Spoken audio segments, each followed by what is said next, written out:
And for her dry wit, which she puts to expert use on tour, on panel shows such as QI, and when she joins us for a chat. Since 2004, she's turned her hand to writing, and today sees the release of her third novel, The More You Ignore Me.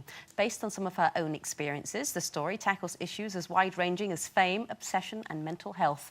Here to explain why it's taken her 2 years to grace our shelves again, please welcome Jo Brand.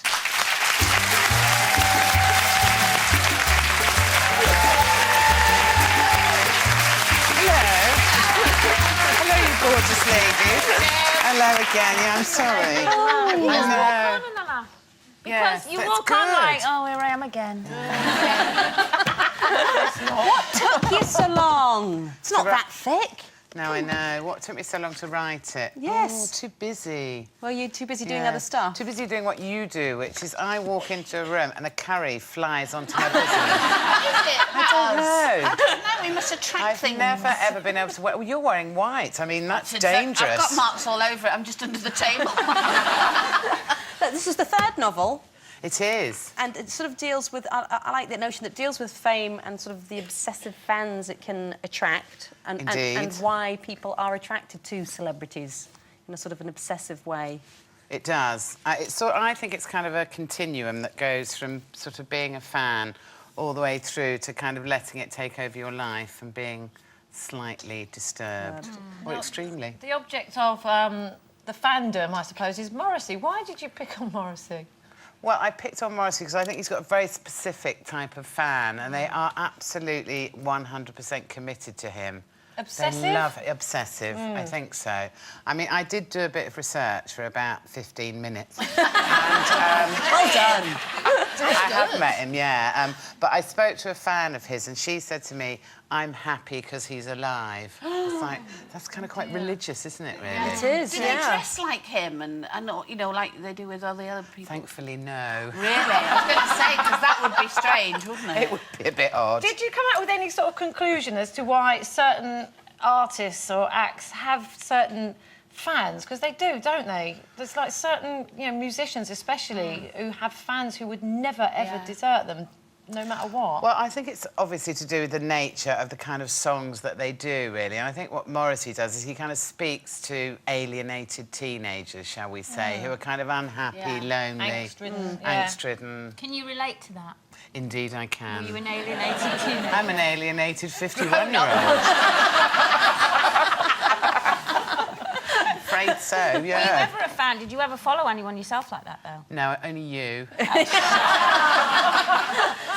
As we've said before on the show, sort of pre your current career, you were a psychiatric nurse, weren't you? So you were able to use that experience, I expect, to kind of get inside the psyche a little bit. First of all, I wanted to kind of talk about the effect that illness has on families, because I don't think that's discussed very often, and it's incredibly stressful for families. But I also wanted to get through this thing of people think, you know, if you laugh when you see someone who's kind of quite disturbed and behaving weirdly, that means that you're being cruel. Right. I mean, in my book, it doesn't really. It just means that you're in such a surreal situation. I mean, if I told you some of the situations I was in as a nurse, you would laugh because they were just so weird. Right. And that's kind of a natural reaction to have. It doesn't mean that you're being you're nasty a bad to person. someone. No, absolutely. No, because I used to feel guilty of that with my mum, who obviously suffered with Alzheimer's, and as much as there was terrible, majority were down days, there were some days when we'd be hysterical because what she did was not her, but it was funny. Doesn't mean that you don't love your mum, no, does but you'd have that guilt of, I shouldn't really be laughing, but I couldn't help it. Well, But I absolve you of that guilt now, OK? But if people can lighten up like that, I mean, you could handle the whole situation better anyway. Well, absolutely. I used to think that when I was a nurse, you know,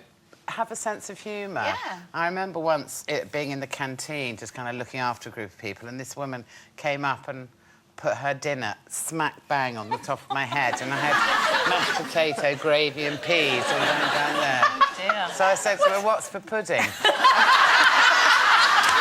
got to do that. I think you've got to do that. So you've also, as well as writing the book and doing everything else, you've been judging young people in their ability to speak in public. Yeah. I have. Did you like that? What? Loved it. The reason I liked it was because I'm sure I'm like a lot of other people, that I believe all that stuff in the tabloids about hoodies that just go around and stab everyone, and teenagers are all this big, all the horrible, same, amorphous and they're group. And I wanted to be proved wrong. And also, I wanted to see whether they just got a load of kind of posh boys from Eton and Harrow who went ha, ha, ha for 2 minutes. And in fact, they didn't. They got a brilliant kind of mix of kids from all backgrounds, and they were absolutely lovely, and I really enjoyed it. Is it a one-off show?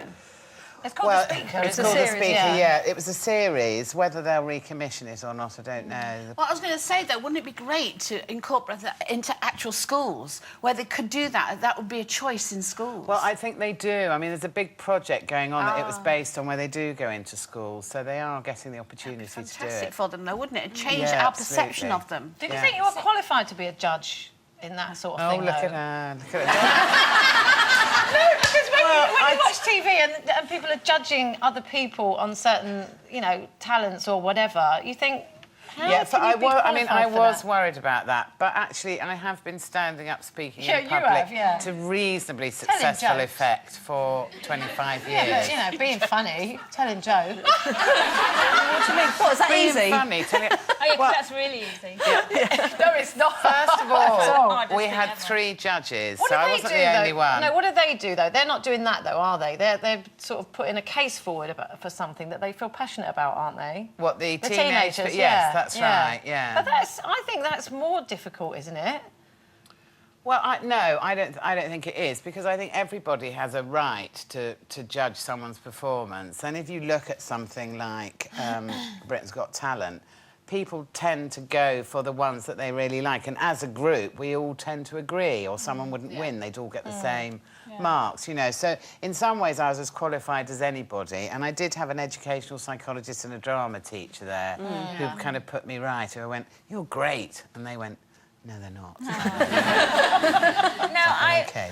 thinking of you as a child, Oh, dear. Is that a I hideous can experience? see you in a tutu doing ballet. What, that bit I in envisage Dumbo? you. Did you?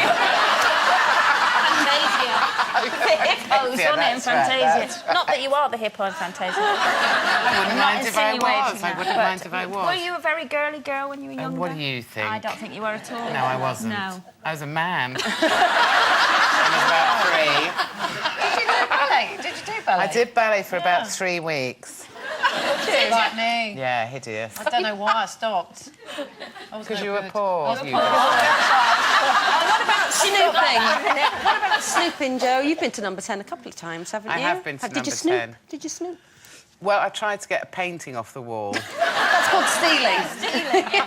Yeah, that's right. I didn't get it off. I was removed by security. I know I didn't have the right drill with me. No, I'm not much of a snooper. Are you not? No, because if I go in someone's house, it's really nice and tidy. I feel depressed. So I don't bother with that. You'd rather not find Would out. I? Yes. Well, and you mine. Listen, absolute pleasure to have you here today. Thank you so much. Joe Brand, everyone.